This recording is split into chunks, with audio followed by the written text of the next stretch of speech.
መታወቂያዬ ልበል መታወቂያዬ መታወቂያዬ ልበል የዘላለሜ ባንተው ብቻ ይሁን የኔ ድምዳሜ መታወቂያዬ ልበል መታወቂያዬ መታወቂያዬ ልበል የዘላለሜ ባንተው ብቻ ይሁን የኔ መታወቂያዬ መታወቂያዬ ልበል መታወቂያዬ መታወቂያዬ ልበል የዘላለሜ ባንተው ብቻ ይሁን የኔ መታወቂያዬ መታወቂያዬ የአባቶቼ አምላክ የልጅነቴ ክብር ኢየሱስ ወይ መታወቂያዬ ልበል የዘላለሜ ባንተው ብቻ ይሁን የኔ ድምዳሜ የኔ ድምዳሜ የሕይወቴ ፍጻሜ ኢየሱስ የኛ ክብር አንተነ የኛ ውበት አንተነ መታወቂያችን አንተነ መጠሪያችን ስማችን አንተነ ክብራችን ሃሌሉያ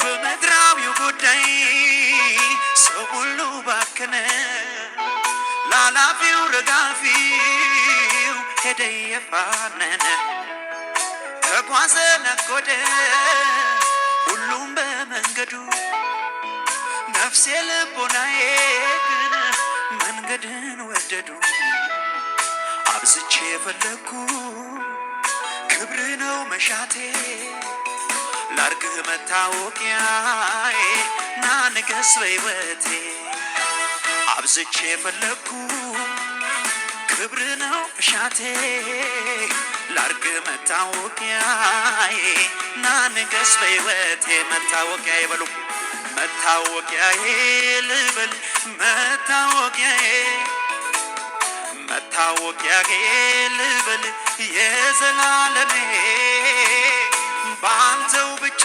ይሁን የኔ መታወቂያዬ የሕይወቴ ፍጻሜ ሃሌሉያ ኢየሱስ ክብራችሁ ነው ከሱ ሌላ ክብር የለም በዚህ ምድር ላይ የመጨረሻው ክብር ኢየሱስ ነው ሃሌሉያ ከራቀ ሰፈሬ ጠንክሮ የታጠራጠረኝ ምክንያት ፈልጎ ፈጥሮ የራሱን ሰበብ ተቀምጦ ቆየኝ ከጉድጓዱ አጠገብ ከራቀ ሰፈሬ ጠንክሮ የታጠራጠረኝ ምክንያት ፈልጎ ፈጥሮ የራሱን ሰበብ ተቀምጦ ቆየኝ ከጉድጓዱ አጠገብ ሳታውቀው ማንነቱን የነፍሴን መድኃኒት እንዲያ ያልኩኝ ስደረድር ምክንያት ለጥቆ ገባና ወደ ሕይወቴ ባህር ለራሴው ነገረኝ የራሴውን ሚስጥር የሚጠጣ ውሃ በኔ ዘንድ ፍለጋ መች ቆመ ከደጄ ራሱን ሊያረካ ሕይወትን ሊቸረኝ ከከበቡኝ ሁሉ አፋቶ የራሱ አረገኝ በምክሩ እንኳንም አገኘኝ አንተ ወዳጄ እንኳንም ቀድመኸኝ ተገኘ ከደጄ ቢሆንማ ሌላ ዛሬን ባይኔ ባላይ እውነት ነው ቢሆንማ ሌላው ዛሬን ባይኔ ባላይ እንኳን ቢሆንማ ሌላው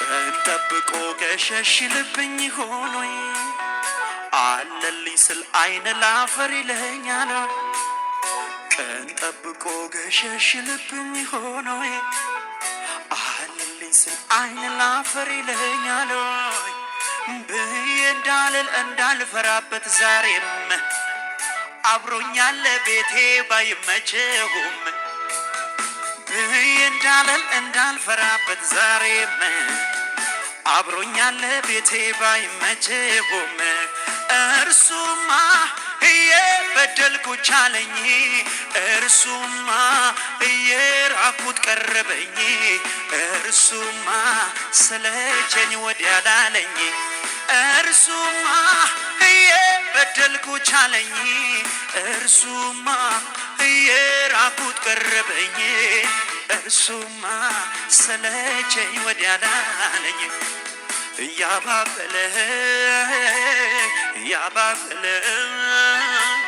እያባበለ እየተሸከመ ስንት ጊዜ እየተሸከመ እያባበለ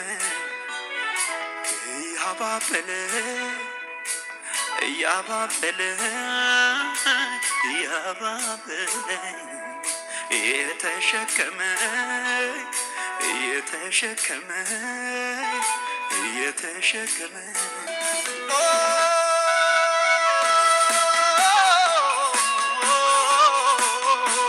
ሃሌሉያ ወንዝ ያሻግር የቅርብ ወዳጅ ሆኖ ፍቅር ዛሬ የለም ይላል ቀረ ድሮ ሁኔታ ሲለወጥ ከያለበት ቦታ የማትለዋወጥ የማትቀያየር አንተ ብቻ ጌታ የማትለዋወጥ የማትቀያየር አንተ ብቻ አለህ የምለው የኔውነ አባባ የምለው አለህ ለኔ የምለው የኔውነ የራሴ የምለው ማነው እሱ አንተኑ ነው አንተኑ ነው የልቤን ላውራው እስኪ ልናገር እርሱ ያደረገልኝ አለኝ ስሙኝ የሚነገር ጌታ ያደረገልኝ አለኝ ስሙኝ የሚነገር የልቤን ላውራው እስኪ ልናገር ጌታ ያደረገልኝ አለኝ ስሙኝ የሚነገር እሱ ያደረገልኝ አለኝ ስሙኝ። ከእግዚአብሔር ከአባታችን ከጌታም ከኢየሱስ ክርስቶስ ጸጋና ሰላም ከእናንተ ጋር ይሁን። በክርስቶስ በሰማይ ስፍራ በመንፈሳዊ በረከት ሁሉ የባረከን የጌታችን የኢየሱስ ክርስቶስ አምላክና አባት ይባረክ። ዓለም ሳይፈጠር በፊት ቅዱስና ነውር የሌለን በፍቅር እንሆን ዘንድ በክርስቶስ መረጠን። በበጎ ፈቃዱ እንደወደደ በኢየሱስ ክርስቶስ ሥራ ለእርሱ ልጆች ልንሆን አስቀድሞ ወሰነ። በውድ ልጁም እንደው የሰጠን የጸጋው ክብር ይመሰገን ዘንድ ይህንን አደረገ። በውድ ልጁ እንደ ጸጋው ባለጠግነት መጠን በደሙ የተደረገ ቤዛነታችንን አገኘን። እርሱም የበደላችን ስርየት፣ ጸጋው በጥበብና በአእምሮ ሁሉ አበዛልን። በክርስቶስ ለማድረግ እንደወደደ እንደ ሐሳቡ የፍቃዱን ምስጢር አስታውቆናልና በዘመኑ ፍጻሜ ያደርግ ዘንድ ያለውን ሐሳብ በሰማይና በምድር ያለውን ሁሉ በክርስቶስ ለመጠቅለል ነው። እንደ ፍቃዱ ምክር ሁሉን የሚሠራ እንደ እርሱ ሐሳብ አስቀድመን የተወሰን በክርስቶስ ደግሞ ርስትን ተቀበል። ይኸውም በክርስቶስ አስቀድመን ተስፋ ያደረግን እኛ ለክብሩ ምስጋና እንሆን ዘንድ ነው። እናንተ ደግሞ የእውነትን ቃል ይኸውም የመዳናችሁን ወንጌል ሰምታችሁ ደግሞም በክርስቶስ አምናችሁ በተስፋው መንፈስ በመንፈስ ቅዱስ ታተማችሁ። እርሱም የርስታችሁ መያዣ ነው፣ ለእግዚአብሔር ያለውን ሁሉ እስኪያውጅ ድረስ ይህ ለክብሩ ምስጋና ይሆናል። ስለዚህ እኔ ደግሞ በእናንተ ዘንድ ስለሚሆነው በጌታ በኢየሱስ ስለማመንና ለቅዱሳን ሁሉ ስለሚሆነው መወደድ ሰምቼ ስለ እናንተ እያመሰገንኩ ስጸልይ ስለ እናንተ ማሳስቤን አልተውም። የክብር አባት የጌታችን የኢየሱስ ክርስቶስ አምላክ እርሱን በማወቅ የጥበብና የመገለጥ መንፈስ እንዲሰጣችሁ እለምናለሁ ይላል ሐዋርያ ቅዱስ ጳውሎስ ለኤፌሶን ክርስቲያኖች። ኤፌሶን መልእክት ከምዕራፍ 1 ላይ ነው ያነበብኩት። በጌታ የተወደዳችሁ በዓለም ዙሪያ ያላችሁ ቅዱሳኖች በሙሉ ከእግዚአብሔር ከአባታችን ከጌታም ከኢየሱስ ክርስቶስ ጸጋና ሰላም ከእናንተ ጋር ይሁን። እንደምን ዋላችሁ፣ እንደምን አመሻችሁ፣ እንደምን አደራችሁ። ይህ በየሳምንቱ እየተዘጋጀ የሚቀርበው የክርስቶስ ኢየሱስ ወንጌል ማህበርተኞች ነው። በዚህ አገልግሎት ላይ የምትካፈሉ በሙሉ እግዚአብሔር ጸጋና በረከቱን መንፈሱን ጨምሮ ይስጣችሁ። ስለ እናንተ እግዚአብሔርን አመሰግናለሁ። ባለፈውም ሳምንት በተላለፈው ወደዚህ ህብረት 6-7 ሰዎች ተቀላቅላችኋል። ጌታ ኢየሱስ ይባርካችሁ። መልእክቶቹንና ዝማሬዎቹንም ልብ ብላችሁ ከመንፈሳችሁ ጋር ከመልእክቱ ጋር በዚህ ዘመን ባላችሁበት ሁኔታ ላይ ጊዜ ስጡ። ለእግዚአብሔር ቃል ለመንፈሱ ጊዜ በመስጠት አብረን የምናገለግልበት ሰዓት ነው። ስለ እናንተ ጌታን አመሰግናለሁ። በጥቂቶች እግዚአብሔር የሚገለገል በሞኞች በዓለም ጥበብ ሳይሆን በዓለም ሞኝነት እግዚአብሔር የዓለምን ጥበብ ሞኝ ስላደረገው በወንጌል ስብከት ለሚያምኑ የእግዚአብሔር ጥበብ የክርስቶስ ኢየሱስ መንፈስ በእነሱ ከምድር ያለፈ ሰማያዊን ምስጢር በክርስቶስ የገለጠላቸው ቅዱሳኖች ዕለት ዕለት በመንፈስ በቃሉ ራሳቸውን እያነጹ ዘመኑና ጊዜውን በመዋጀት በየጊዜው እግዚአብሔር አምላካችንን በክብር በክርስቶስ ኢየሱስም እናመሰግናለን። ይህን ቀን ይህን ጊዜ ስለሰጠን ክብር ሁሉ ለኢየሱስ ይሁን። የኔ ወዳጅ ነህ የኔ የራሴ መተኪያዬ ነህ ኢየሱሴ።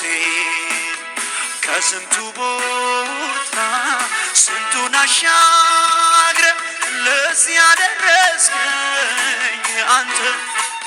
ፀሐዩ ሲጠልቅ ጨለማው ሲመጣ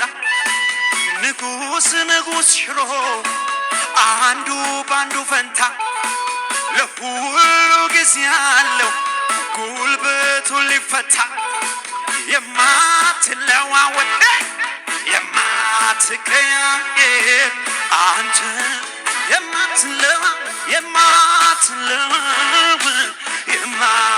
የማትቀያየር አንተ አለ ይበሉኔ ጎዳናው ላይ እንዳላየ ሆኖ ስንቱ አልፎኝ የለውኝ ለየት ይላል ዛሬስ የገጠመኝ ሰው ቢርቅ እኔ ያለው አለ ይህማ ይወራ ይህማ ይነገር አንተ ባደርስልኝ ምን ይውጠኝ ነበር። እንዴት ጎን ነበር የረዳኝ ጌታዬ እኮ እንዴት ሆን ነበር ያገዘኝ አባቴ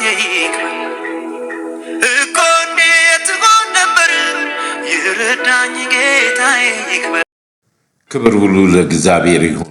የረዳን ጌታ ዳዊት ምን አለ? ዓይኖቼን ወደ ተራሮች አነሳው፣ ረዳቴ ከወዴት ይምጣ? ረዳቴ ግን ሰማይና ምድርን ከፈጠረ ከእግዚአብሔር ዘንድ ነው አለ። ክርስቶስ ኢየሱስ ዓለማትን በፈጠረበት በልጁ በክርስቶስ ኢየሱስ ረዳታችን እሱ ነው። ክብር ለእግዚአብሔር ይሁን። ቅዱሳን ባለፈው ሳምንት ሁላችንም እየተመለከትነው እንግዲህ ስለ መጨረሻው ዘመን፣ ስለ አውሬው ስም፣ ስለ አውሬው ምልክት፣ ስለ አውሬው ቁጥር ነው። ያም ደግሞ ዓለም አቀፍ የሆነ አንድ መንግስት፣ አንድ ሃይማኖት በኢኮኖሚና በሃይማኖት ስም የሚሰራ የአመፅ ስራውን የዚህ ዓለም ገዢ ጌታ ኢየሱስ ምን አለ? አሁን እንኳን በምድር አለ፣ በሚስጥር ነው የሚሰራው፣ ገና አልተገለጠም አለ። የመገለጫው ዘመን ላይ ያየነው ነው። ያለፈው ሳምንት የሐሰተኛው ክርስቶስ መገለጫው ያ የወደቀው የወንድሞቻችሁ ጠላት ዲያብሎስ ወደ ምድር ወድቋል። ምድር ደግሞ የዲያብሎስ ዙፋን ያለባት ነው። በዛ ውስጥ እንግዲህ እግዚአብሔር ለሚወዳቸው ዓለም ሳይፈጠር በፊት ባቀደው ዕቅድ ፍቅሩን ለማካፈል ፍቅር የሆነው አምላክ በልጁ በክርስቶስ ኢየሱስ ወደዚህ ምድር መጥቶ ስራውን የፈጸመበትን የሐሰተኛውን ክርስቶስ መንፈስ ስሙን፣ ምልክቱን፣ ቁጥሩን ተመልክተናል። የዛ የወደቀው ሳጥናኤል መንፈስ እርሱ ከዛ የወጣው ሐሰተኛው ክርስቶስ ለሐሰተኛው ክርስቶስ አገልጋዮች ሐሰተኛ ነቢያቶች እንደሆኑ ተመልክተናል። ያ ቁጥር የሌለው በምድር ላይ መኖር እንደማይችል የዚህም ትልቁ ሐሳብ ምንድነው? በሰዎች አይምሮ ይሄንን እነሱ ሰዎችን የሚገዙበትን መንፈስ በቀኝ እጃቸውና በግንባራቸው ላይ በመቀበል በምድር ላይ ራስ ወዳድ ሆነው በዛ መንግስት ቁጥጥር ስር በመሆን ክርስቶስን የሚቃወም የመጨረሻው ዘመን መንፈስ ነው። መንፈሳዊ ውጊያ ነው። እንግዲህ የምናየው እኛ ምንድነው? ሰዎችን አይደለም የምናየው። ሃይማኖትን ይሄ ምናምኑን ተዉት። ምክንያቱም በዚህ ዓለም ላይ የሚሰራ የክፋት ሰራዊት፣ ስልጣናት፣ አለቆች፣ መናፍስቶች አሉ። በአየር ላይ ያሉ ግዛታቸው በምድር የሆነ በተለያየ መንገድ እውነት በመሰለ ውሸት ሰዎችን የሚያጠፉ ታርጌታቸው ምንድነው? የእግዚአብሔር መንፈስ መቃወም ነው። ሰዎች ወደ እግዚአብሔር መጥተው ነፍሳቸው እሱ ውሸታም ነፍሰ ገዳይ ነው፣ ግን በጣም የሚያስመስለው ነገር ስላለ ከዛ እንድንጠነቀቅ ዘመኑን እንድንዋጅ የአውሬውን ስም፣ ምልክት፣ ቁጥር ተመልክተናል። እንግዲህ በዚህ ውስጥ ሲሆን ዛሬ የምንመለከተው ሞት የሚባለውን ነው። ሞት የሚባለው ያው እንግዲህ ሁላችንም እንደምናውቀው የሰው ልጅ በሙሉ በአንዱ አዳም ኃጢአት ምክንያት ሞት ለሰው ሁሉ ደርሷል። ሰው ሁሉ ኃጢአተኛ ነው። ስለዚህ ኃጢአት የለብንም ብንል እንዋሻለን፣ እውነት በእኛ ዘንድ የለም። ስለዚህ ሁሉ ኃጢአትን ሰርተዋል፣ የእግዚአብሔር ክብር ይጎላቸዋል፣ የማይጠቅሙ ሆነዋል። በቃ በእግዚአብሔር ፊት ጥለኞች፣ ኃጢአተኞች፣ ከእግዚአብሔር የተለየን እንደሆንን መጽሐፍ ቅዱስ ያስተምራል። ምንም በምድር ላይ ስንኖር እንግዲህ የጊዜውን ጥለን የዘላለሙን ለማሰብ ነው። እንግዲህ በዚህ ምድር ላይ ስንኖር የመጨረሻ ሰው ሁሉ አንዴ መወለድ አንዴ መሞት የግድ ነው። የግድ ነው። ሞት አለ። ሥጋ የለበሰ በሙሉ ይሞታል። ስለዚህ ይሄ ሞት የተባለውን ነገር በደንብ ልናውቀውና ዛሬ አስተውለን እንድንመለከት ስለ ሞት ነው። እንግዲህ ባለፈው ሳምንት ያየነው ቁጥሩ አለ። ቁጥሩን ያልተቀበለ መኖር አይችልም። አልቀበልም ካለ ሞት ነው። ይህንን ውሳኔ ደግሞ የሚወስኑት ከመንፈስ ቅዱስ ጋር ኮኔክት ያላቸው፣ ከእግዚአብሔር መንፈስ ጋር ኮኔክት ያላቸው፣ ዘመኑንና የትንቢቱን ቃል መርምረው ያወቁ፣ ከሚያዩት ነገር ብቻ ሳይሆን ከትንቢቱ ከቃሉ ጋር ወደ ፍጻሜ እንደቀረበ የሚያስተውሉ በእግዚአብሔር መንፈስ የሚመሩ የእግዚአብሔር ልጆች የዚህን ዓለም የመጨረሻውን ዘመን የአውሬውን ምስል ቁጥር እና ምልክት እንደማይወስዱ ያንን ካልወሰዱ ደግሞ ሞት በሞታቸው ሕይወታቸውን እንደሚያተርፉ እስከ ሞት ድረስ የታመንክ የሚለው የትንቢት ቃልና እውነተኛ በዚህ ምድር ላይ በክርስቶስ ኢየሱስ ክርስቲያን የሆነ ደቀ መዝሙር የሆነ የተለየ ከስጋው ሞት ይልቅ የመንፈሳዊ ሞቱን የሚያስብ ያችን ነፍስ ለማዳን የሚያደርገው ቁርጥ የሆነ ውሳኔ ነው። ስለዚህ ስለ ሞት ነው የምንማር። ሞት ምንድን ነው? ሞትን እንዴት ነው የምትረዱት? ሞት ምን ማለት ነው? ሞት ከስጋ መለየት ነው። አንደኛው ሞት ደግሞ ከእግዚአብሔር መለየት ራሱ ሞት ነው። የመንፈሳዊ ሞት አለ፣ የስጋ ሞት አለ። ስለዚህ ዛሬ ቆም ብለን ሊመጣ ያለው ነገር ይመጣል። ብንቀበለውም ባንቀበለውም በመጨረሻ ላይ የሚገለጥ እውነት ነው። ስለዚህ ረጋ ብለን ማሰብ ትክክለኛ የሆነውን እንደ እግዚአብሔር ቃል የሆነውን ነገር አብረን እንካፈላለን። መንፈስ ቅዱስ ይረዳናል። ክብር ሁሉ ለኢየሱስ ይሁን። የማልችለውን እያስቻለኝ አቤት ስንቱ ቀን አሳለፈኝ። ተራራው ሸለቆ እንዳያደክመኝ በአባትነት ቃሉ እያባበለኝ ያጽናናኝ አሄ በቤቱ አቆመኝ። ተራራው ሸለቆ እንዳያደክመኝ በአባትነት ቃሉ እያባበለኝ ያጽናናኝ አሄ በቤቱ አቆመኝ። አይጥልም አይረሳም እግዚአብሔር ምስክር ነኝ እኔ ከሰማሁት በላይ ሲያኖረኝ አይቻለው ጌታዬን። አይጥልም አይረሳም እግዚአብሔር ምስክር ነኝ እኔ ከሰማሁት በላይ ሲያኖረኝ አይቻለው ባይኔ ነው። የማልችለው እያስቻለኝ አቤት ስንቱ ቀን አሳለፈኝ። ተራራው ሸለቆ እንዳያደክመኝ በአባትነት ቃሉ እያባበለኝ እያጽናናኝ በቤቱ አቆመኝ። ተራራው ሸለቆ እንዳያደክመኝ በአባትነት ቃሉ እያባበለኝ እያጽናናኝ ኢየሱሴ ዛሬ ላይ አቆመኝ። የማልችለውን ያስቻለኝ አቤት ስንቱን ቀን አሳለፈኝ።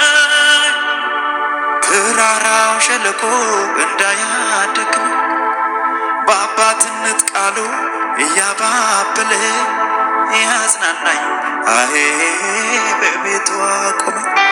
ተራራው ሸለቆ እንዳያደክመኝ በአባትነት ቃሉ እያባበለኝ ያጽናናኝ አሄ በቤቱ አቆመኝ። አይጥልም አይረሳም እግዚአብሔር ምስክር ነኝ እኔ ከሰማሁት በላይ ሲያኖረኝ አይቻለው ባይኔ ነኝ።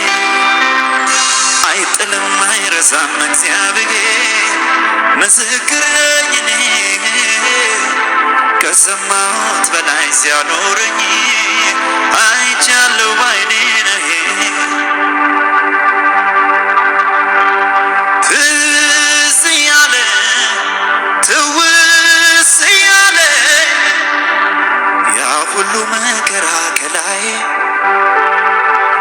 ያለፈ እስካይመስል እምባዬ እንዳለፈ ውሃ አለፈ ሐዘኔ ከኔ ተገፈፈ።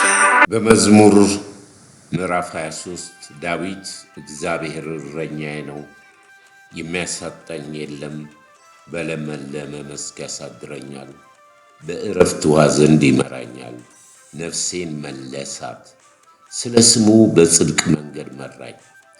በሞት ጥላ መካከል እንኳን ብሄድ አንተ ከኔ ጋር ነህና ክፉን አልፈራም። በትርና ምርኩዝህ እነሱ ያጽናኑኛል። በሞት መካከል እንኳን ብሄድ አንተ ከኔ ጋር ነህና ክፉን አልፈራም። በትርና ምርኩዝህ ያጽናኑኛል። በሌላ ክፍል እንደምናውቀው በእኔና በሞት መካከል አንድ እርምጃ ቀረ ይላል። ሞት። ይሄ ሞት የተባለው መንፈስ ነው። የሙታን መንፈስ፣ የኃጢአት ደሞዝ፣ ያለመታዘዝ ውጤት ድምር ነው ሞት። መንፈሳዊ ሞት አለ፣ ስጋዊ ሞት አለ፣ የዘላለም ሞት ደግሞ አለ። ስለዚህ በሞት መካከል እንኳን ብሄድ አንተ ከኔ ጋር ነህና ክፉን አልፈራም ማለት ዳዊት በእግዚአብሔር ላይ ያለውን እምነት ታማኝነት ነው የምናየው። ዳዊትን በሰብአዊነቱ ብታዩት በደለኛ፣ ኃጢአተኛ፣ ብዙ ነገር ሕጉን የተላለፈ ሰው ነው። በሕጉ ላይ ብዙ አመጽ ያደረገ ነው። ነገር ግን በሞት ጥላ በመካከል እንኳን ቢሄድ አንተ ከኔ ጋር ነህ፣ ክፉን አልፈራም። በትርና ምርኩዝ። በትር ማለት መቅጫ ነው። ትቀጣኛለህ ነው የሚለው ዳዊት። እንደገና በዚህ ኃጢአት ወይም በተለያየ ነገር ብደክም ደግሞ ምርኩዝህ አለ። በምርኩዝህ እጽናናለሁ፣ ታነሳኛለህ ከወደቅኩበት። እንደ እግዚአብሔር ያለ ማንም የለም። ክብር ለእግዚአብሔር ይሁን። ዳዊት የገባው ስለ ሞት ያንን ነው። በሞት መካከል ብሄድ እንኳን አልፈራም ማለት አልፈራም። ለምን? በትርና ምርኩዝህ እነርሱ ያጽናኑኛል። በእኔና በሞት መካከል አንድ እርምጃ ነበር የቀረው። ነገር ግን የማምነውን አውቃለሁ ነው በቃ። በዳዊት ሕይወት እግዚአብሔር ልቡ ከእግዚአብሔር ጋር የተጣበቀ ነው። ስለዚህ ሞትን እንኳን አልፈራም ነው የሚለው። አልፈራም። ያንን በተመለከተ አጠር ያለ ቃል እንካፈላለን። የዘላለም አምላክ ልዑል እግዚአብሔር አባታችን ሆይ በክብር በክርስቶስ ኢየሱስ እናመሰግናለን። ስለዚህ ቀን በእድሜያችን፣ በጊዜያችን፣ በዘመናችን እችን ቀን ስለሰጠን። ለሰው አንድ ጊዜ መፈጠር፣ አንድ ጊዜ ሞት ቀርቶለታል። ሰውን በአምሳልህ እንደ ምሳሌያችን እንፍጠር ብለህ ጌታ ሆይ ሰውን በፈጠርክበት አልተገኘም። በዚህ ዓለም ገዢ በዲያብሎስ ያንተን ክብር በተመኘ፣ ያንተን ክብር በተጋፋ ክፉ መንፈስ ሰው ልጅ ተታሎ ከአንተ ከመለኮት ከመንፈስህ ከሉዓላዊነትህ የተወገደ ነው። ኃጢአተኛ ነው። ከዛም በምሕረት በቸርነት ሕግን ብሰጥ ሕጉ ሊያድን አልቻለም። ሞት በሰው ሁሉ ላይ ነገሰ። ይህንን ሞት ምን እንደሆነ ዛሬ ቃል ያስተምረን። ከሞት ባሻገር ያለውን የዘላለምን ሕይወትና ይህንን በቃልህ ያለውን ሕይወት ክርስቶስን እኔ ሕይወት፣ እውነት፣ መንገድ ነኝ ካለኔ በስተቀር ወደ አብ የሚመጣ የለም የሚለው መለኮታዊ ቃል በውስጡ ያለውን ብርሃን ገለጥልን። ይህንን ማይወድ የጠላት የጨለማ ኃይል ሁሉ በስም ስልጣን የታሰረ ይሁን። ጊዜውን ሰዓቱን አንተ ተረከብ። በክርስቶስ ኢየሱስ ስም አሜን።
Jesus,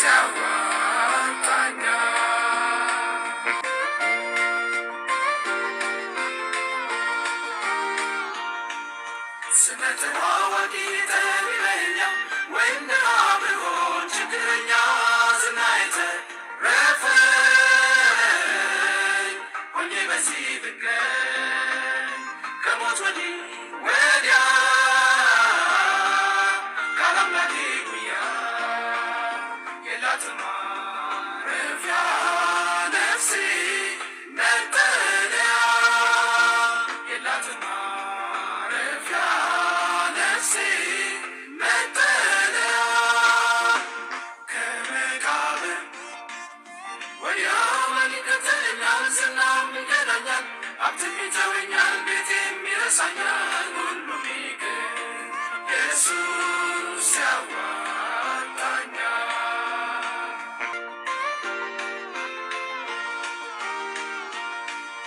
ከሞት ወዲያ ማዶ ሊራራኝ ኢየሱስ ክርስቶስ ነው ታዳጊ ለኔ ሽልማቴ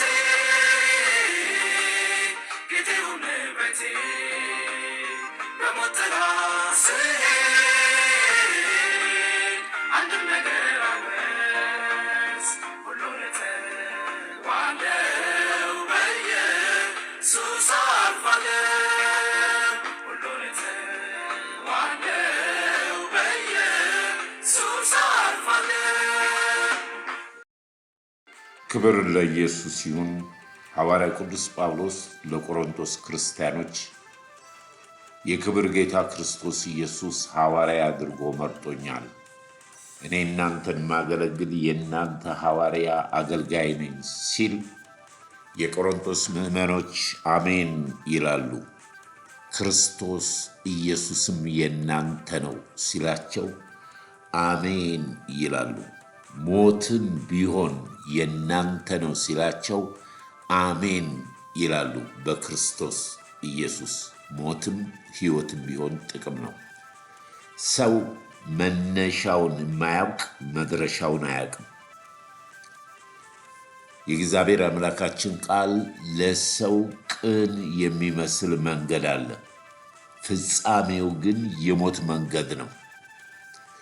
መቼም ሁላችን ስለ ሰው ልጅ አፈጣጠር እግዚአብሔር አምላክ መለኮታዊ በሆነ ጥበብ ውስጡ የተለያየ መልክ ያለው የምድር አፈር ከምድር አፈር ሰውን እንዳበጀው የሕይወት እስትንፋስ እፍ እንዳለበት ሰው ሕያው ነፍስ ያለው እንደሆነ ሁላችንም እናውቃለን። እንግዲህ እግዚአብሔር በፈጠረው ላይ ባለስልጣን፣ አዋቂ፣ ሸክላ ሰሪ ነው። እግዚአብሔር በኤደን ገነት ባስቀመጠው የመለኮቱና የኃይሉ የፍቅሩ ብዛት በኤደን ገነት ያለችን አንድ በለስ አንድ ፍሬ አትብሉ፣ ይህንን በበላችሁ ጊዜ ሞትን ትሞታላችሁ ብሏል። ነግሯቸዋል ለአዳምና ለሔዋን። ቅድም ያልኩት ለዚህ ነው። መነሻችንን ካወቀን መድረሻችንን እናውቃለን። አለበለዛ ሰው ራሱን እያታለለ መጨረሻ ላይ ለሚገለጥ እውነት ዛሬ ብንወስን ልብ ብንል የሚጠቅም ይመስለኛል። ምክንያቱም ይህንን የማያውቅ የሰው ልጅ የለም። ሞት የተባለውን የማያውቅ የለም። ደግሞ ሰው ልጅ እንደ ሞት የሚረሳው ነገር አስታውሰው ሞትን በቃ አጋጣሚ ሲመጣ ወይ ሐዘን ቤት ሲሄድ ወይንም መቃብር ቦታ ሲሄድ ብቻ ነው ስለ ሞት የሚያስበው። ከዛ ውጪ የባከነ ስለ ነፍሱ ምንም ጊዜ የሌለው የሰው ልጅ ነው እና እግዚአብሔር አምላክ ያንን አትብሉ ያላቸውን በልተው እንዳለ እንደ ቃሉ ሞትን ሞቱ። መንፈሳዊ ሞቱ። ከእግዚአብሔር ጋር የነበራቸው ግንኙነት ተቋረጠ ማለት ነው። ግን አሉ ማለት ነፍስ አላቸው፣ ስጋ አላቸው፣ መንፈሳቸው ግን ከእግዚአብሔር ተለይቷል። ያው ሁሉን ስለምናውቀው ነው። ስለዚህ ከዛ ጊዜ ጀምሮ የሰው ልጅ ምድርም ከነሱ የተነሳ ተረገመች። እነሱንም ያሳሳታቸው ሳጥናኤል ፍርድን ተቀበለ። አዳምና ሔዋንም ፍርዳቸውን ተቀብለው ምድር ላይ ሰው መኖር ጀመረ ማለት ነው። እንግዲህ ሰው በምድር ላይ በሚኖርበት ጊዜ ያው እየተባዙ እንደሄዱ፣ ነገር ግን ከእነርሱን ያሳሳታቸው የቀደመው እባብ ሰይጣን በሰው ልጆች ላይ እግዚአብሔርን በሚያመልኩ እግዚአብሔርን በሚፈልጉ ለእርሱ የተለዩትን ማጥቃት፣ ማሳደድ፣ መግደል ጀመረ። ሞት ያለመታዘዝ ውጤት ነው። የኃጢአት ደሞዙ ሞት ነው፣ ይከፈለዋል ማለት ነው። ስለዚህ ሰው በምድር ላይ በሚኖርበት ጊዜ እንግዲህ ይሄንን ነገር የግድ ነው ማለት ነው። በቃ ተፈጥሮ ነው በቃ። ስለዚህ አሁን መንፈሱ ተለይታ ስጋውና ነፍሱ በምድር ላይ ተቅበዝባዥ፣ በላቡ ወዝ ጥሮ ግሮ የሚበላ በተለያየ መንገድ ችግር መከራ እራሱ ባመጣው ባለመታዘዝ ከእግዚአብሔር መለኮታዊ ሕልውና ውስጥ ወጣ። የመጀመሪያው የእግዚአብሔር ፍቅር የምናየው እንግዲህ እግዚአብሔር ትሞታላችሁ እንዳለ መግደል የሰው ልጅ ማቆም ነበረበት። የእግዚአብሔር ትልቁ ፍቅር ግን ከኤደን ገነት ማባረሩ መለኮታዊ ትልቅ የፍቅሩ መገለጫ ነው። ማስወጣቱ ራሱ የእግዚአብሔር ፍቅር ነው። ኪሩቤልና ሱራፌልን በበር አቁሞ ለቀቃቸው ማለት ነው። የሰው ልጅ ከዛ በኋላ በምድር ላይ ተባዛ። ያው እግዚአብሔር ፍቅር ስለሆነ ሁላችንም የምናውቀው ከአቤልና ከቃየን የአቤልን መስዋዕት በመቀበሉ ሰይጣን ቃየል ውስጥ ገብቶ ቃየል ወንድሙን እንዲገድል እንዳደረገ በቃ የእግዚአብሔር መለኮታዊ ፍቅር በምድር ላይ ሰው እየፈለገ እንደሆነ የዚህ ዓለም ገዢ ግን ብዙ ነገሮች እያደረገ እስከ ኖህ ዘመን እያደረገ አብርሃምን ጠርቶ ለአብርሃም ቃል ኪዳን በስሙ ገብቶ ትበዛለህ ሕዝብ አደርጋለሁ ብሎ ባርኮ በመጨረሻም አብርሃም በእምነቱ ጽድቅ ሆኖ እንደተቆጠረለት፣ ነገር ግን በሰው ድካም የተነሳ አብርሃም የሄደበት መንገድ፣ ይስሐቅ፣ ያዕቆብ፣ ዳዊት ሁሉም ሰው የተባለ የሚሄድበት መንገድ ፍጹም የቀና መንገድ ሆኖ አልጨረስም። የእግዚአብሔር ምሕረት የእግዚአብሔር ቸርነት እየደገፋቸው እግዚአብሔር ዓለም ሳይፈጠር በፊት ያቀደውን ሐሳብ፣ ምክንያቱም ሰውን ሲፈጥር በአብ በወልድ በመንፈስ ቅዱስ ስም ነው የተፈጠረው። እንደ ምሳሌያችን እንፍጠር ነው ያሉት። እዛ ላይ ሥላሴን እናያለን፣ አብ ወልድ መንፈስ ቅዱስ። ስለዚህ በዚህ ፍቅር ላይ እንግዲህ የምናየው ምንድን ነው? የሰው ልጅ ሞት በአዳም ምክንያት ለሰው ሁሉ ደረሰ። ኃጢአት ወደ ዓለም ገባ። ኃጢአትን ተከትሎ ደግሞ ሞት ገባ። ሞት ደግሞ ለሰዎች ልጆች ሁሉ የሚዳረስ ሆነ። በቃ ከሞት የሚያመልጥ የለም። እግዚአብሔር ግን ቸር ፍቅር ስለሆነ በነቢያት ተናግሮ እንደውም በመክብብ መጽሐፍ ላይ ምን ይላል? አፈር ነህና ወደ አፈር ሳትመለስ ፈጣሪህን አስብ።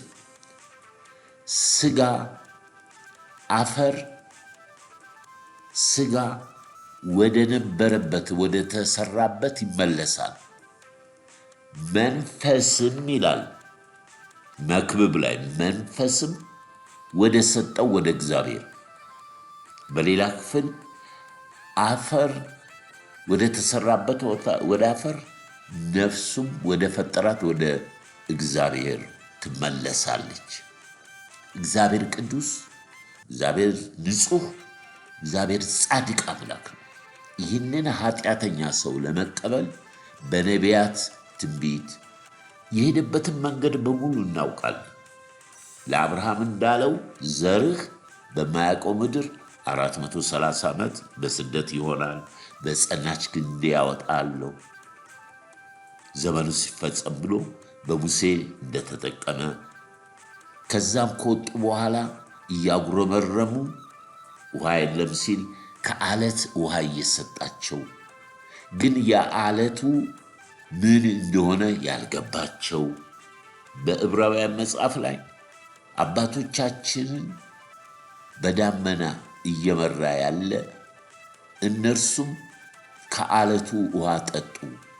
ይመራቸውና ይጠጡ የነበረው ዓለት ክርስቶስ ኢየሱስ ነው ይላል። ክብር ለእግዚአብሔር ይሁን። ከዛ እንግዲህ ሕግም ቢሰጣቸው ሕጉን እየተላለፉ ኃጢአት በኃጢአት ላይ ሆነ። ከዛ እባብ እየነደፋቸው እባብ እንዳይነድፋቸው ሙሴ ወደ እግዚአብሔር ጸለየ። ከግብፅ ምድር ያወጣህን በምድረ በዳ ልትገለን ነው ወይ? ታሰድበናለህ፣ አንተም ትሰደባለህ። እኔን ግደለኝ እንጂ ይህን ሕዝብ ምን አጠፋ ብሎ ሲጮህ እግዚአብሔር ለሙሴ ምን አለው? የነሐስ እባብ ስራና በመስቀል ላይ በእንጨት ላይ ወደዛ የሚያይ በሙሉ ይድናል፣ ከሞት ይድናል። በጣም የሚገርም ነገር ነው ወገኖች ሆይ። የተነደፉ ሰዎች ወደ ነሐሱ መስቀል፣ ወደ እንጨቱ፣ ወደ እዛ እግዚአብሔር ወዳዘዘው ሲያዩ ይፈወሳሉ። እባቡ ደግሞ መጥቶ ያንን መስቀል ያንን እንጨት ያዩትን ደግሞ አይነድፋቸው። ያዩት በዓይናቸው ውስጥ ስለገባ በሕይወታቸው ውስጥ ድነው ቀሩ። ሰውነታቸው ድነው ቀረ። በቃ ያ ሁሉ 6 ሚሊዮን የሚያህል ሕዝብ ድብልቅ ሕዝብ ነው የወጣው ከግብፅ። ነገር ግን በዛ ላይ ብዙዎች ሞተዋል። ሞትን ማወቅ ጥሩ ነው። ከእግዚአብሔር የሚለይ ከራስ የሚለይ ከወገን ከዘመድ ከእናት ከሚስት የሚለይ ለእያንዳንዱ ሰው የተሰጠ ነው። ይህንን ማምለጥ የሚችል ማንም የለም። ነገር ግን ስለ ሞት ሰው አያስብም። ስለ ሞት የሚያስብበት ሰዓት የለውም። ሰው ስለ ሞት የሚያስበው መች ነው ብትሉ፣ ዘመድ ሲሞትበት፣ ጓደኛ ሲሞትበት፣ በተለይ መቃብር ለመቅበር ሲሄድ አንገቱን ደፍቶ እጁን አጣጥፎ ድምፁን ቀንሶ በቃ ሞት ሰውየውን ሲቀብሩት አፈር ጭነው ምን ብለው ይሄዳሉ። ከዛ ይረሱታል። ከዛ ይረሳል እኮ ድንኳን ውስጥ ገብተው እዛ እያጽናኑ፣ ያው ማጽናናት ያለ ነው፣ እያጽናኑ ጨዋታ ይቀጥላሉ፣ ያወራሉ። ሴቱ ለብቻ ወንዱ ለብቻ፣ ማታ ከሆነ ካርታ ይጫወታሉ። ምን ይላሉ? ሲነጋጋ አንድ ከጠቅላይ ግዛት የሚያውቀው ዘመድ ሊሆን ይችላል መጥቶ ወይኔ ወይኔ ወይኔ ሲል ሁሉም እንደገና ይመለሱና አዘንተኛ ይመስላሉ፣ አንገታቸውን ያቀረቅራሉ። ከጥቂት ጊዜ በኋላ ይረሱታል። ይሄ መንፈስ ቀላል መንፈስ አይደለም ወገኖች። ወይ ሞት በሰው ላይ አንድም ሰው ቆሞ የሚያስብ የለም። ነገር ግን ይመጣል። የተገለጠ ነው። ሁሉም ሰው ያውቀዋል። ችላ የምትለው ጉዳይ አይደለም። ችላ የምትይው ጉዳይ አይደለም። ለምንድን ነው? ከሞት ይሄ የኃጢአት ደሞዝ ነው። የኃጢአት ክፍያ ነው። ኃጢአት ወደ ዓለም ሲገባ አብሮ የገባ ነው ሞት። ከዚህ ሞት ማምለጥ የሚችለው ሰው ሞትን ድል ባደረገ። ሞት መሸነፍ አለበት። ዛሬ የምናየው እሱን ነው። ሞትን አንፈራም። ቅድም እንዳልነው ጳውሎስ እኔ የእናንተ ነኝ፣ ክርስቶስ የእናንተ ነው፣ ሞትም ቢሆን የእናንተ ነው ሲላቸው የጥንት ክርስቲያኖች ሃሌሉያ አሜን ይላሉ። ጥቅም ነው በክርስቶስ ሞት ነው። የጳውሎስን ትምህርት እናውቀዋለን። ሊሄድ ከክርስቶስ ጋር ሊኖር እመኛለሁ፣ ሞትም ሕይወትም ለእኔ በክርስቶስ ጥቅም ነዋል። ሐዋርያቶች ደቀ መዛሙርቱ ወይንም ለዚህ ወንጌል በብዙ ሚሊዮን የሚቆጠሩ ዋጋ የከፈሉ አሉ፣ ከእስራኤል ከአይሁዶች ጭምር። ግን ይሄ ምስጢር የገባው ሰው፣ ይሄ ሞት የገባው ሰው ከሞት በኋላ ወገኖች ሆይ የዘላለም ሞት እንደሆነ ከመጀመሪያው አዳም መነሻውን ማያቅ መጨረሻውን አያውቅም ያልኩት የመጀመሪያ ሞት የመጨረሻውም የዘላለም ሞት ነው። የዘላለም ሞት ነው። ነገር ግን በክርስቶስ ኢየሱስ ሕይወት በሞቱ የሚገኘው ሕይወት የዘላለም ሕይወት ነው። ክብር ለእግዚአብሔር ይሁን። ቤተ ክርስቲያን በምድር ያለችው ይህንን ወንጌል የክርስቶስን ወንጌል ለማስተማር ሲሆን በአሁኑ ዘመን ምዕመኑም ሆነ አገልጋዩ ስለ ምድር ነው። ትወጣለህ፣ ይሳካልሃል፣ ትበራለህ፣ ታፍሳለህ። በቃ የማይባል ነገር የለም። ይሄ ልዩ ወንጌል ነው። መደምደሚያዬ የመጨረሻዬ ኢየሱሴ ለኔ እግዚአብሔር ያለ ለምን ፈራ አምናንም ካቻ አምናንም ሸለቆ ተራራ አቤት ከእርሱ ጋራ አይቼዋለሁ እጄን ይዞ እኔን የመራ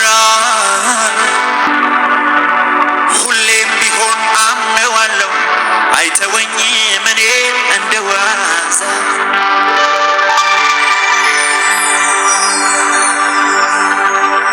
አይቼዋለሁ ጥበቃውን ምሕረቱ ለልጁ እንዳበዛ ዛሬም ቢሆን አምነዋለሁ አይጥለኝም እኔን እንደ ዋዛ እግዚአብሔር ያለ ለምን እፈራለሁ አምናንም ካንቺ አምናንም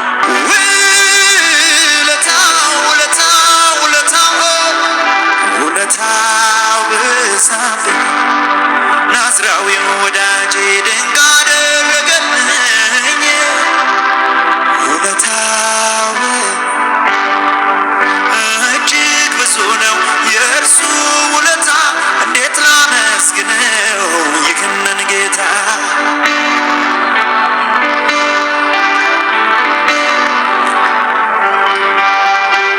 እጅግ ብዙ ነው የኢየሱስ ውለታ እንዴት ላመስግነው ይህንን ጌታ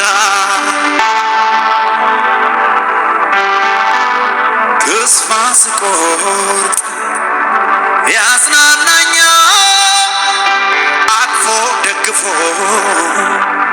ያቆመኛል በደሙ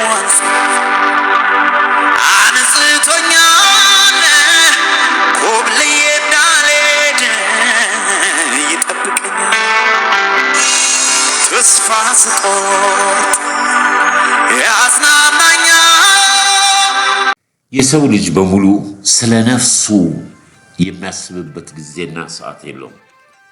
ወደ እግዚአብሔር ቃል ስንመለስ ሐዋርያ ቅዱስ ጳውሎስ በሮሜ መልእክት ላይ እንደ ሥጋ ፈቃድ የሚኖር የሥጋ ነገር ያስባል፣ እንደ መንፈስ የሚኖር ግን የመንፈስን ነገር ያስባል።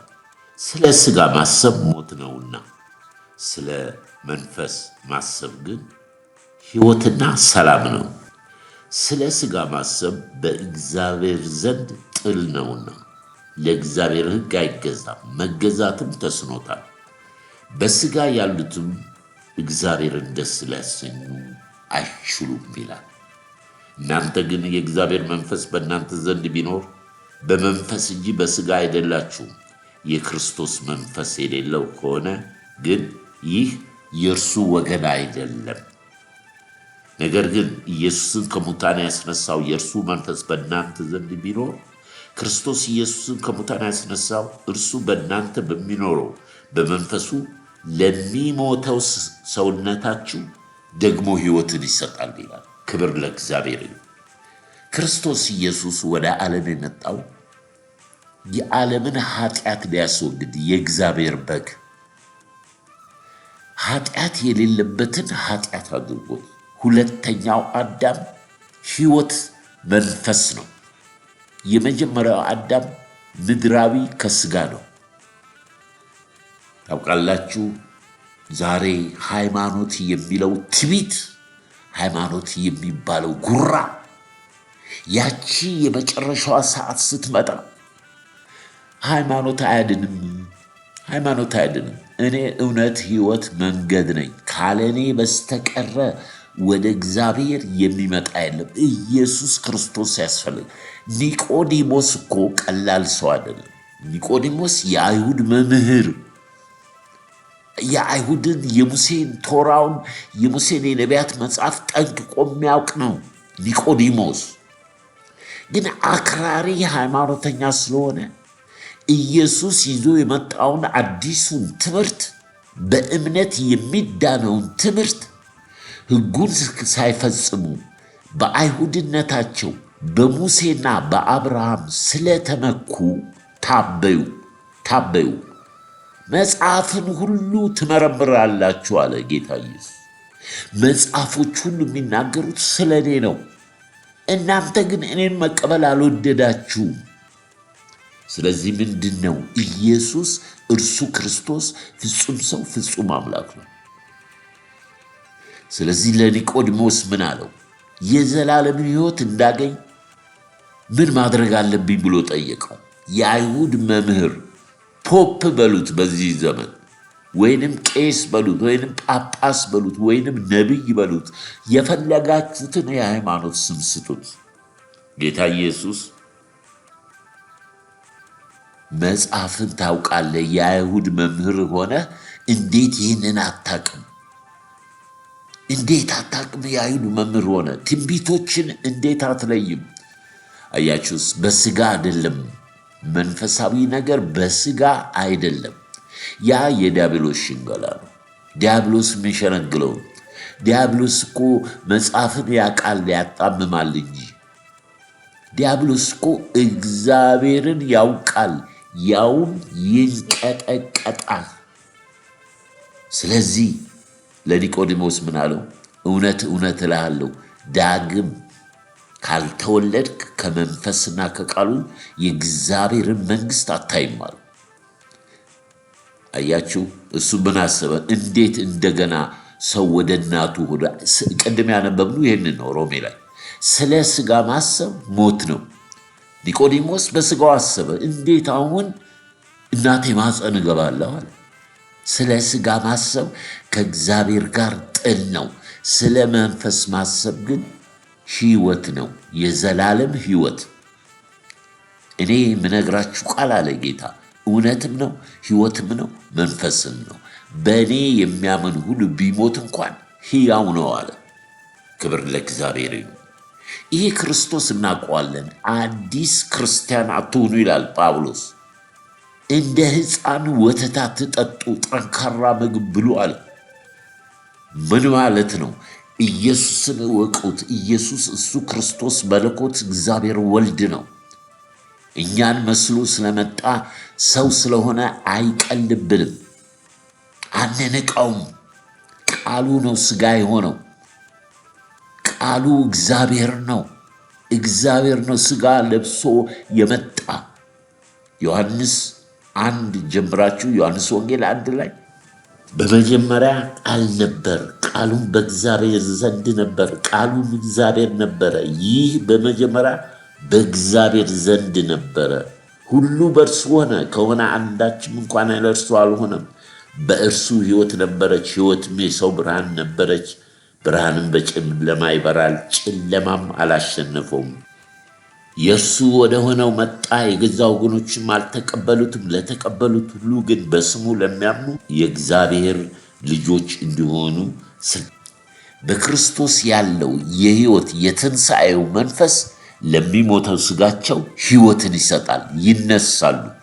ጌታ በሚመጣበት ጊዜ ከእኛ ቀድመው በክርስቶስ ያመኑት ሲነሱ፣ እኛ ደግሞ ተከትለን ከነሱ ጋር ጌታን የምናይበት ነው። መጨረሻ የዚህ ትምህርት መጨረሻ ምንድን ነው ብትሉ፣ ስለ ሞት ሁላችንም እናውቃለን፣ ብዙም አልሄድበትም። ክርስቲያን የሆነ በክርስቶስ የሆነ ሞት አያስፈራውም። ሞት አያስፈራም። መሻገሪያ ድልድይ ነው። መሻገሪያ ድልድይ ነው። ነገር ግን ባልሆነ አውሮፕላን ወይንም ባልሆነ ትራንስፖርት ላይ አትሳፈሩ።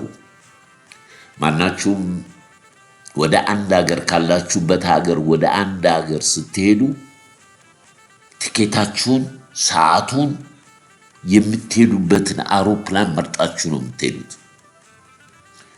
ይሄ አለ ጳውሎስ ድንኳን የሆነ መኖሪያችን፣ ይሄ ስጋችን ምንድነው? ድንኳን ነው። ጊዜያዊ የምንኖርበት ነው። ይሄ ስጋችን ከኛ በሚለይበት ጊዜ የክብሩ ተካፋዮች ኢየሱስን እንለብሳለን። ኢየሱስ ነው ልብሳችን። ስለዚህ ምንድነው መሰላችሁ? ተነስታችሁ ልትሄዱበት ወደ አሰባችሁት አገር ቀጥተኛውን ትክክለኛውን የሚሄደውን አውሮፕላን ይዛችሁ ነው የምትሄዱት። የሚያደርሳችሁ ነቅታችሁ ጠብቃችሁ ሰዓቱ እንዳያልፍ። ቅዱሳን ይህን የምትሰሙ ወገኖች ሆይ የሰው ልጅ የሕይወቱ መሳፈሪያ አውሮፕላን የናዝሬቱ ኢየሱስ ክርስቶስ ብቻ ነው። እዛ ላይ ካልተሳፈርክ ነፍስህ መንፈስህ የምትድንበት አገር የቅዱሳን ከተማ አትገባም። ያ ቀጥተኛ ካለኔ በስተቀር ወደ መንግሥተ ሰማያት የሚገባ የለም። እዛ አውሮፕላን ላይ ተሳፈሪ። ሌላ አቋራጭ መንገድ የለም። ሞት እንደሆነ የማይቀር ነው። ስለዚህ ክርስቲያን የሆነ ሞትን አይፈራም። ለምንድነው ሞትን ማንፈራው? ሞት ራሱ ስለሚሞት ነው። ሞት ራሱ ይሞታል። ሞት ሆይ መውጊያ የታል? ሲኦል ሆይ ድል መንሳት የታል? ሞት ተሽሯል በክርስቶስ። ሞት ራሱ የሚሞት ነው። ሞት ራሱ የሚሞት ሆኖ እንዴት ሞትን ትፈራለህ? የዘላለም ሕይወት በክርስቶስ እያለ በመጨረሻ ላይ ሞት ራሱ ይሞታል ለዘላለም እስከ ዘላለም ከዲያብሎስ ከሐሰተኛው ክርስቶስ ከሐሰተኛ ነቢያት ተከታዮቹ የክርስቶስ መስቀል ጠላት ከሆኑት ጋር ወደ ዘላለም እሳት ይጣላሉ። መንፈስ ነው የምታስቡት። ስለ ነፍሳችሁ ስለ መንፈሳችሁ አስቡ። መንፈስ ነው። ክርስቶስ ኢየሱስ የሰራው ሥራ አይቅለልብሽ።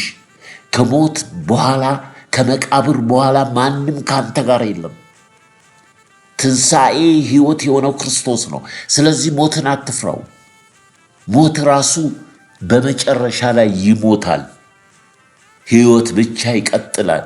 የዘላለም ሕይወት አልፋ ኦሜጋ መጀመሪያ መጨረሻ ከሆነው ከታረደው በግ ጋር ከክርስቶስ ኢየሱስ ጋር ለዘላለም ሰይጣን የሌለበት ፀሐይ ጨረቃ የሌለበት በጉ ብርሃን የሆነበት ችግር የሌለበት በሽታ የሌለበት ቅናት የሌለበት ተንኮል የሌለበት ዘረኝነት የሌለበት መናፍቅነት የሌለበት ሃሌሉያ ከጌታ ጋር የዘላለም ሕይወት ትኖራለህ። ምን ሞትን አሸነፈ። ሞት ራሱ ስለሚሞት ሞት ራሱ ይሞታል። ክብር ለኢየሱስ። ሞትን ክርስቲያን የገባው አንድ ነገር አለ። እርሱ ምንድን ነው? ሁሉ በእርሱ ሆነ፣ አንዳች ነገር ያለ እርሱ አልሆነም። አንተ ዝም ብለህ የእግዚአብሔርን ማዳን እይ። መዳን በማንም የለም፣ በክርስቶስ ኢየሱስ ነው። ክርስቶስ ኢየሱስ ያላቸው በመንፈስ ቅዱስ በትንሣኤው ኃይል ምጽአተኛ ስደተኞች አገር ያለን ርስት ያለን ወራሾች ነን በስማችን በከበረው ደም ተጽፎ። ስለዚህ ሞት ለእኛ መሸጋገሪያ እንጂ የሚያስፈራ አይደለም። ክርስቶስ ትንሣኤ ሕይወት ነው። ቀድሞን የገባ ክብር ለእግዚአብሔር ይሁን።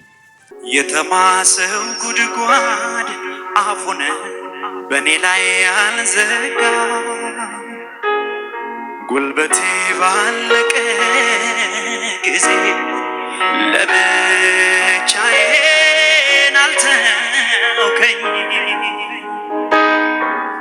በትንሿ እምነቴ ከባለ ጋራዬ ተሟግተ የድል አምባን አስረገጥከኝ ውጊያውን ሁሉ ፈጽመ። ክብር አምጡ ለጌታ። ከእናቴም ከአባቴም ይልቅ የሚጠጋጋኝ ዘመዴ ኢየሱስ ነው መከታ ለኔ ዘብ አፍቃሪ የልብ ወዳጄ ከእናቴም ከአባቴም ይልቅ የሚጠጋጋኝ ዘመዴ ኢየሱስ ነው መከታ ለኔ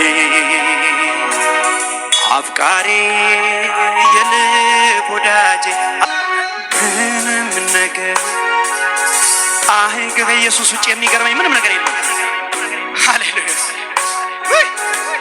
ፈውስ ይገርመኛል፣ ታምራት ይገርመኛል፣ ስታወራ ይገርመኛል፣ ስትሰብከኝ ይገርመኛል። እኔንም ሰው ብለህ እኔንም ከሰው ተራ ቆጥረህ ስታወራኝ ይገርመኛል። ክብር ይሁንልህ ቅዱሱ፣ ክብር ይሁንልህ ኃያሉ፣ ክብር ይሁንልህ። ሃሌሉያ ሃሌሉያ ሃሌሉያ ሃሌሉያ። ሳያዩ የሚያምኑ ብፁዓን ናቸው፣ መንግሥተ ሰማያት የነሱ ናትና። እምነት ማለት የማይታየውን የሌለውን እንዳለ አድርጎ መቁጠር ነው። ትንሣኤ ሕይወት ክርስቶስ ነው። ታምናለህ ኢየሱስ እንደተነሳ? እንግዳው በትንሣኤው የምታምን ከሆነ ኢየሱስ ክርስቶስን ከሞት ያስነሳው መንፈስ በዚህ በሚሞተው ሥጋ ሰውነት ሕይወትን ይሰጣል። ትነሳለህ። ስለዚህ ሞትን አትፍራ። ሞት ተሸንፏል። ሞት ራሱ ይሞታል መጨረሻ ላይ። ይሄን ያደረገ ጌታ ክብሩን ጠቅልሎ ክርስቲያን የክርስቶስ በምድር የሚኖሩት ለሚጠፉት የሞት ሽታ፣ ለሚድኑት ግን የሕይወት ሽታ ሆነን እንኖራለን። ክብር ለጌታ ይሁን። ሃሌሉያ። ይሄ ነው ወገኖች ሆይ፣ አንተ ዛሬ አንቺ ይህን የምትሰሙኝ ሕይወታችሁ ዛሬ ቢያልፍ እርግጠኛ ናችሁ? ኢየሱስ አላችሁ? ሃይማኖት አይደለም፣ ክርስቶስ አላችሁ? በሙታን ትንሣኤ ታምናላችሁ? ወይንስ ፈሪሳዊና ሶዶቃዊ ናችሁ? ትንሣኤ ሕይወት የለም ብላችሁ ነው የምታምኑት? ወይንስ ይሄ ሞት የሚባለውን ነገር አንድ ቀንስ ቁጭ ብለህ አስበዋል? ዘመድ ሞቶብሃል፣ ጓደኛው ሞቶብሃል፣ ረሳኸው? የእግዚአብሔር አምላካችን ቃል ስለ ሙታን ትንሣኤ የሚገርም ትምህርት አስተምሯል። ጌታ ማለት ሙሴ ሞቷል፣ ተናገር የተባለውን አለት ስለመታው ማርና ወተት ወደምታፈሰው ምድር አትገባም ብሎ በዛ በተራራ ላይ አሸቅበ እያት እዛው ትሞታለህ አለው። ከ1500 ዓመት በኋላ በመገለጥ ተራራ ላይ ሙሴና ኤልያስ ተገለጡ። ኢየሱስ ክርስቶስን ያናግሩት ነበር። ደቀ መዛሙርቱ ከተኙበት ነቁ። ይሄ ስፍራ አንድ ላንተ፣ አንድ ለሙሴ፣ አንድ ለኤልያስ አድርገን እዚህ እንኑራሉ። የሚናገሩትን አያውቁም ነበርና ትንሣኤ ሕይወት ከ1500 ዓመት በኋላ ሙሴ በመገለጥ ተራራ ታይቷል። ትንሣኤ ሕይወት አለ። ከሞት በኋላ የዘላለም ሕይወት አለ። ይሄ ነው ክርስትና። ከኔ ተማሩ። እኔ ሲሰድቡኝ አልሰደብኩም፣ ሲመቱኝ አልመታውም፣ ሲተፉብኝ ረሳሽው። ብንረሳውም እያንዳንዳችን በየተራ እንሄዳለን። ነገር ግን በክርስቶስ ያመንን ደግሞ እያንዳንዳችን በየተራው እንነጠቃለን። ጌታን በክብር እናገኘዋለን። ለዚህ እድል ዛሬ ሕይወትሽን አሳልፈሽ ስጪ። ኢየሱስ እኔ እውነትም ሕይወትም መንገድም ነኝ። እኔ ነገርኳችሁ ቃል እውነትም ነው፣ መንፈስም ነው። ያንን መንፈስ የሞተውን መንፈስ ዛሬ ኮኔክት አድርገውና በኢየሱስ አውሮፕላን ተሳፍረ መንግሥተ ሰማያት ግባ። ሞት አያስጨንቅ። ምድራዊ ነገር፣ ስጋዊ ነገር አያስጨንቅ። የማይቀር እውነት ነው።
ኢየሱስ ክርስቶስ ነው ታዳጊ ለኔ ሽልማቴ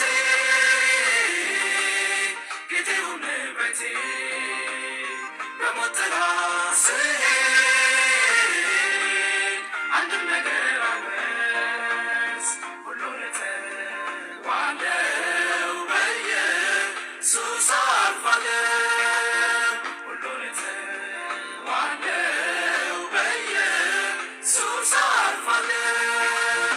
ስለዚህ ይሄ ክርስቶስ ያስፈልጋችኋል። ይሄ ኢየሱስ ያስፈልጋችኋል። ማንም በክርስቶስ ኢየሱስ ቢሆን አዲስ ፍጥረት ነው። ከመንፈስ ተወለዱ እንጂ ከስጋ ከወንድ ወይንም ከሴት ፍቃድ አይደለም። ከእግዚአብሔር መንፈስ ተወለዱ። ምን ማለት ነው? ያ የመጀመሪያው ያጣኸው ተጋጠመ ማለት ነው። ተጋጠመ፣ ህይወት ሆነልህ፣ የዘላለም ህይወት። ይሄ አሁን በስደት ነው ያለነው። በምድር ላይ የለበስነው ስጋ ድንኳን ነው። ከዚህ ድንኳን ስጋችን ሲወጣ ኢየሱስን እንለብሰዋለን በትንሣኤው ኃይል።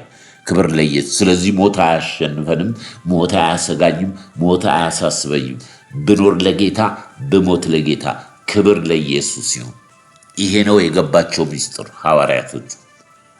ስለዚህ በክርስቶስ ኢየሱስ ያሉ ዓለምን፣ ምኞትን፣ ስጋን ከነመሻቱ ሰቀሉት። ሞቱ ማለት ነው። የሞተ ሰው ሞትን አይፈራም። ምክንያቱም ልድገመው የመጨረሻ ጊዜ ሞት ራሱ በመጨረሻ ይሞታል። ሞት ራሱ በመጨረሻ ስለሚሞት ህይወት ግን ይቀጥላል ነው። የዘላለም ህይወት ይቀጥላል። ለዚህ ተጠርተሻል። ለዚህ የመረጠሽ አምላክ፣ ለዚህ ፍቅሩን የገለጸልሽ ጌታ አክብሪው፣ አክብረው። እናንተ ደካሞች ሸክማችሁ የከበደ ሁሉ ወደ እኔ ኑ እኔም አሳርፋችኋለሁ አለ። ወደዚህ ጌታ ነው። የዘላለምን ህይወት ታገኛላችሁ። በመጨረሻ ላይ ሞትን ሲቀጣው ታያላችሁ። ዛሬ በስጋችን የምናስበው የምንቀልበው እንዲህ የዲያብሎስ መጫወቻ የሆነው ይሄ ድንኳን የሆነው ስጋችን በክርስቶስ ኢየሱስ ትንሣኤ ክርስቶስን ይለብሳል። ክርስቶስን ለብሰን ብርሃን ለብሰን አምላካችንን እንገናኘዋለን። ስለዚህ የሰው ልጅ ዛሬም ይጠራል። ዛሬም ደሙ ትኩስ ነው። ዛሬም ትንሣኤ ህይወት ክርስቶስ ነው ብለን እንሰብካለን። እኔ በእናንተ መሃል ስኖር አለ ጳውሎስ፣ ኢየሱስን ያውም የተሰቀለውን ከእርሱ በስተቀረ ሌላ የማቀው የለኝም፣ ሌላ ትምክት የለኝም፣ ትምክቴ ክርስቶስ ነው አለ። እንግዲህ ይሄ ነው። ይሄ በአፍህም በልብህም ሆኖ ቀርቦልሻል። ምረጪ። ምርጫው ያንቺ ነው። ባለፈው ሳምንት አይተነዋል። ቀባሪም ቀብሮ ነው የሚመለሰው። ምንም ከአንተ ጋር የሚሄድ የለም። ሁሉን ጥለ ባዶ ራቁትህን ነው የምትሄጂው። ይሄ ጌታ ያስፈልጋችኋል። ይሄንን ሞት ተሻገሩ። ከዘላለም ሞት ወደ ዘላለም ሕይወት ተሻገሩ። በክርስቶስ አውሮፕላን ተሳፈሩ። ማርኩን እዩት። ኢየሱስ ክርስቶስ እውነትም ሕይወትም መንገድም፣ በእርሱ ወደ መንግሥተ ሰማያት ቀጥታ ይገባል። ከዛ ውጭ አቋራጭ የለም፣ አቋራጭ የለም።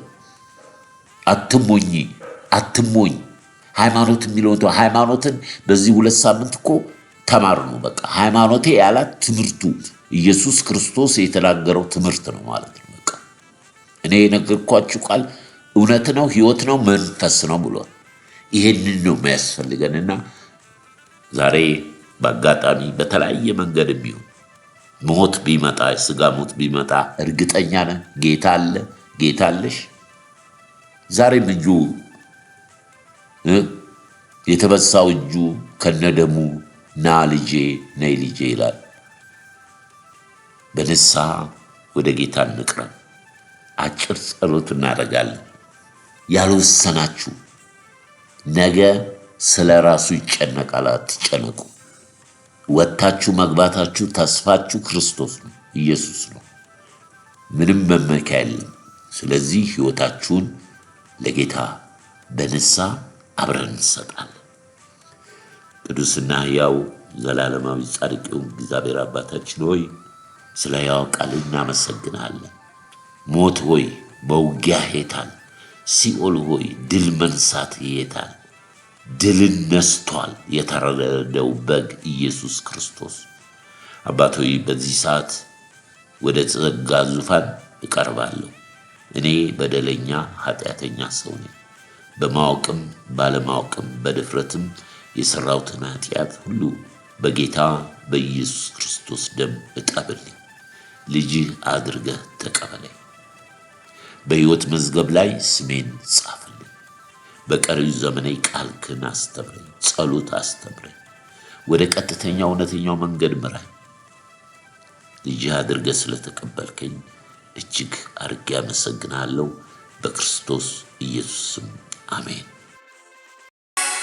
ፀሐይ ብትወጣ በስተምስራቅ በኩል ሲመሽባት ደግሞ በስተምዕራብ በኩል ማንም አይገረምም በእነዚህ ድርጊቷ።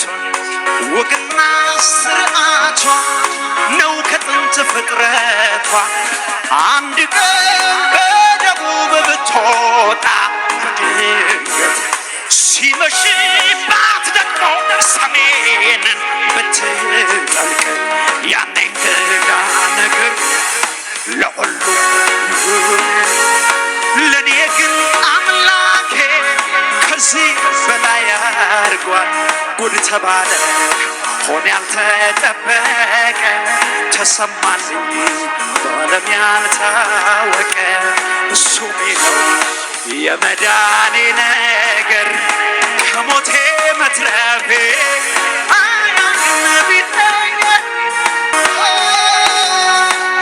ከሲኦል ማምለጤ አያልቅም ቢንግር ከሲኦል ማምለጤ አያልቅም ቢንግር የአምላክ ልጅ መባሌ አያልቅም ቢንግር። የጥበብ ሁሉ መጀመሪያ እግዚአብሔርን መፍራት ነው። እግዚአብሔርን ፍራ። ሰውን አትፍሩት። ሰው ቢበዛ ይገላችኋል። ሰው ቢበዛ ይገላችኋል። ከሞታችሁ በኋላ ግን በሲኦልና በመንግሥተ ሰማያት ስልጣን ያለውን እርሱም ፍሩ። እርሱም ፍሩ። ሞትን አትፍሩት።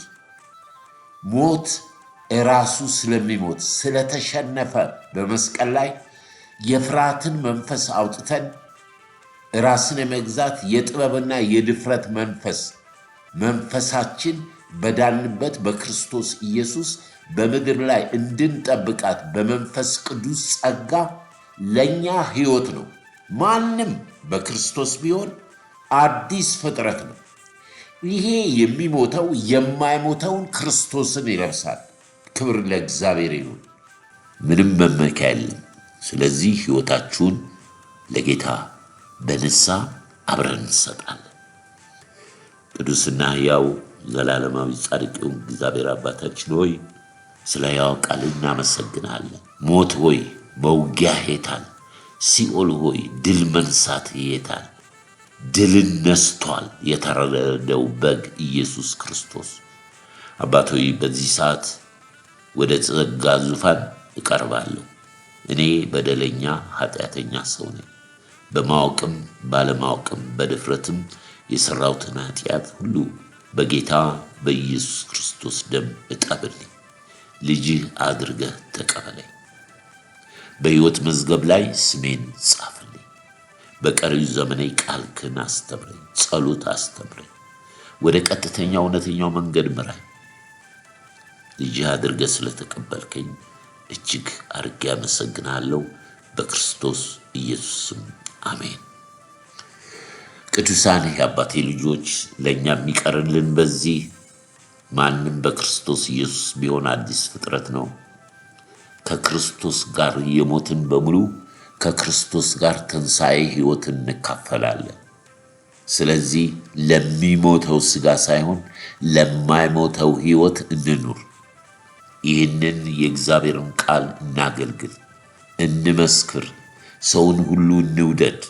በመጨረሻው ዘመን ራስን መግዛት ተማሩ አለ ጳውሎስ።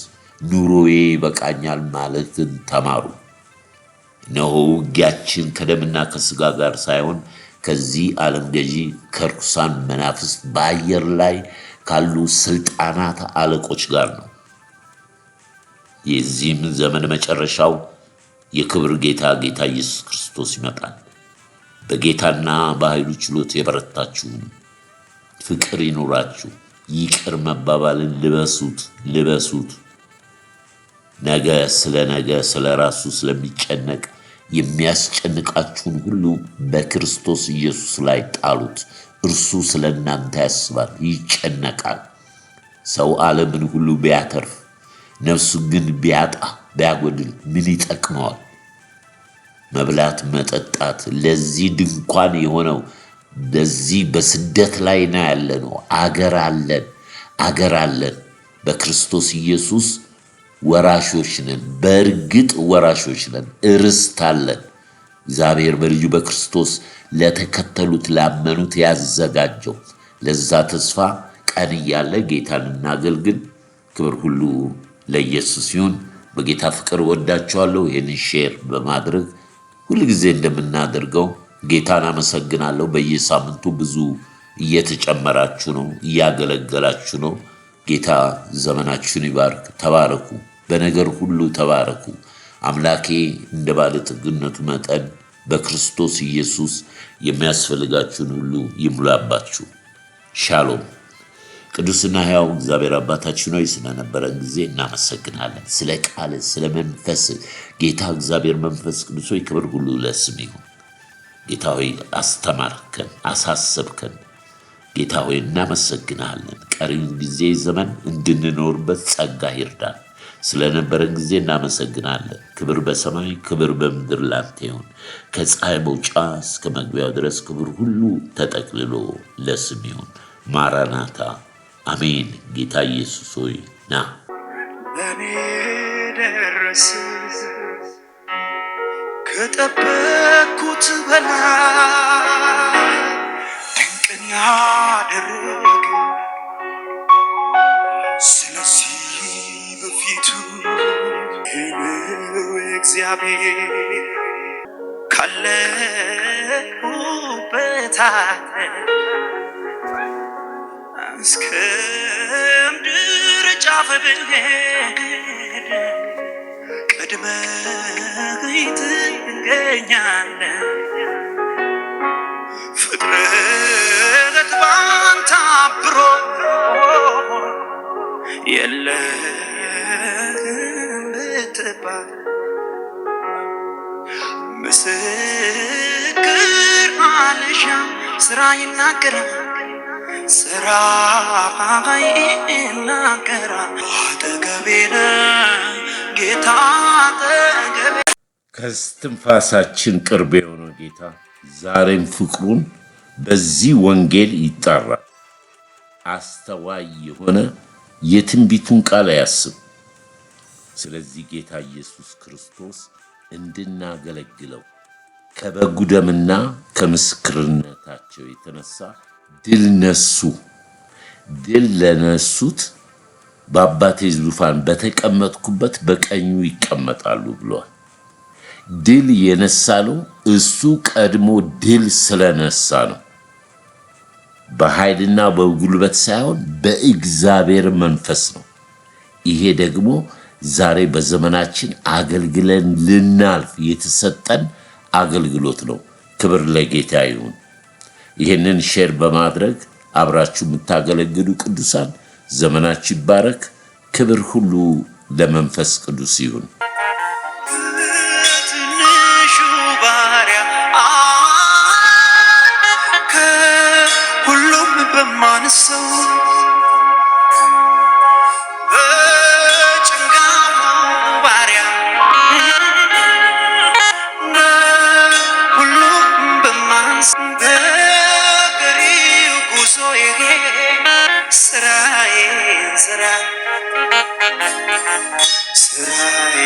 ስራ በቀሪ ዘመን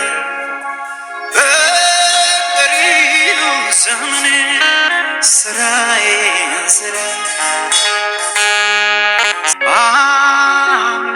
አምላኬ ወደ አንተ ገሰግሳለሁ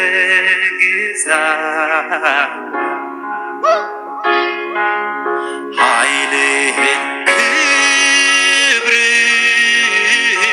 እንዳይሮጣለሁ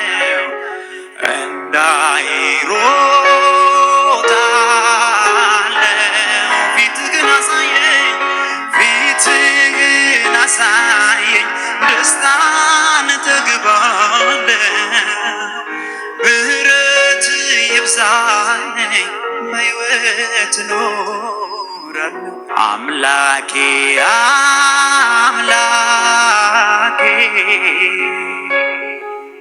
ወደ አንተ እገሰግሳለሁ ኃይልህን ክብርህን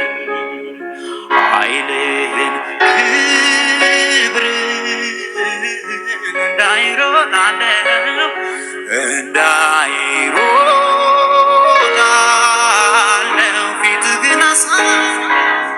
ፊትህን አሳየኝ ደስታን ተግባለሁ ምሕረትን ይብዛልኝ በሕይወት እኖራለሁ ነፍሴ እንደ ውሃ አንተን ትጠማች ነፍሴ እንደ ውሃ አንተን ትጠማለች አንተን ትጠማለች በቀንም በማታ ትናፍቅሃለች እግዚአብሔር ነው ተስፋ ያደረግኩ ታማኝነቱን አይቼ እጄን ልቤን ያስነጠቅኩ ያላዋቂዎች ልቦና በሌላ ተስፋ ያደርግ ግን እግዚአብሔር ብቻ ደህንነትን ያዘጋጅ እጅግ ተቸግሬ ስማጸናኝ እኔ ካንተ ጋር ነኝ እኔ ካንተ ጋር አትፍራ ያልከኝ በመጽናናት ሞልተህ ደስታ ታስታጥቅ